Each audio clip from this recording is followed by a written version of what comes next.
بسم اللہ الرحمن الرحیم۔ السلام علیکم۔ آج ہم سورۃ آل عمران کی آیت نمبر 81 سے لے کر 91 تک آسان اردو ترجمہ بیان کریں گے اور تیسرا پارہ کمپلیٹ ہوگا، پھر نیکسٹ انشاءاللہ چوتھا پارہ شروع ہو جائے گا سورۃ آل عمران کا۔ تو شروع کرتے ہیں۔ اللہ کے نام سے شروع جو نہایت مہربان ہمیشہ رحم فرمانے والا ہے۔ اور اے محبوب، وہ وقت یاد کریں جب اللہ نے انبیاء سے پختہ عہد لیا کہ جب میں تمہیں کتاب اور حکمت عطا کر دوں، پھر تمہارے پاس وہ سب پر عظمت والا رسول صلی اللہ علیہ وآلہ وسلم تشریف لائے جو ان کتابوں کی تصدیق فرمانے والا ہو، جو تمہارے ساتھ ہوں گی تو ضرور بالضرور ان پر ایمان لاؤ گے اور ضرور بالضرور ان کی مدد کرو گے۔ فرمایا کیا تم نے اقرار کیا اور اس شرط پر میرا بھاری عہد مضبوطی سے تھام لیا؟ سب نے عرض کی ہم نے اقرار کر لیا۔ فرمایا کہ تم گواہ ہو جاؤ اور میں بھی تمہارے ساتھ گواہوں میں سے ہوں۔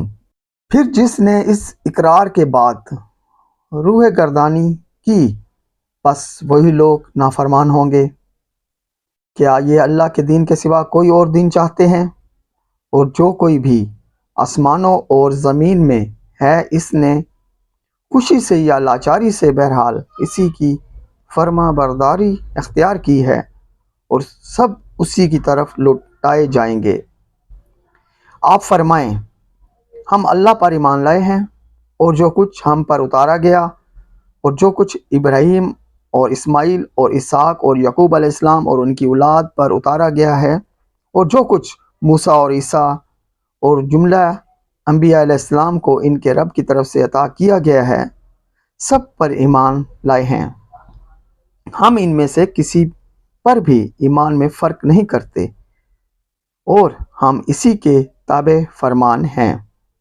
اور جو کوئی اسلام کے سوا کسی اور دین کو چاہے گا تو وہ اس سے ہرگز قبول نہیں کیا جائے گا اور وہ آخرت میں نقصان اٹھانے والوں میں سے ہوگا۔ اللہ ان لوگوں کو کیوں ہدایت فرمائے جو ایمان لانے کے بعد کافر ہو گئے، حالانکہ وہ اس امر کی گواہی دے چکے تھے کہ یہ رسول سچا ہے اور ان کے پاس واضح نشانیاں بھی آ چکی تھیں، اور اللہ ظالم قوم کو ہدایت نہیں فرماتا۔